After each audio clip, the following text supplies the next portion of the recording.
அவர்களுடைய இயக்கத்தை, இந்நாள் படை வீரர்களுடைய இயக்கத்தை கேவலமாக ஒருவர் பேசியிருக்கிறார்.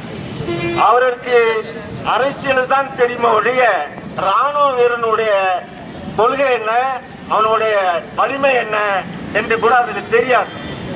அவர் நம்மளை பார்த்து சொல்றாரு, நாடகம் ஆடுறாங்க, அவங்க யுத்தத்துக்கா போனாங்க என்று சொல்லி வாதாடுறாங்க.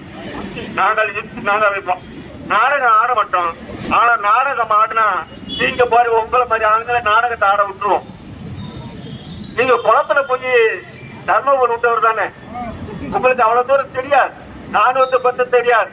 ராணுவ வீரன் எப்படி வலிமையாக செயல்படுகிறான் என்று சொல்லி அந்த முன்னாள் அமைச்சருக்கு தெரியாது. நான் கேட்கிறேன், பயங்கரமா மன்னிப்பு கேளு. சும்மா ஊழலுக்கு மூணு போட்டுக்கிட்டு அங்கங்க நானும் ஒரு ராணுவ குடும்பம் நான் சொல்றாரு பாருங்க, நானும் ஒரு ராணுவ குடும்பம் தான், எனக்கும் உண்மை இருக்குது பேசுறதுக்கு. எப்படி செல்லூர் ராஜு கேவலப்படுத்துறாங்க. ஆமா, கேவலப்படுத்துவோம். உங்க ஊரை சார்ந்த ராணுவ வீரர்களே உங்க வீட்டுல போய் வா வெளியில வான்னு சொல்றாங்களே, நாங்க உங்களை நாடகம் ஆடணும்னு சொன்னாக்க 2026 வருது, பயப்படாது, நாங்க உங்களை நாடகம் ஆரம்பிச்சோம். இன்னும் சொல்ல போனா உங்க ஊரை சேர்ந்தவங்களே உங்களுக்கு எதிராக பிரச்சாரம் செய்வாங்க.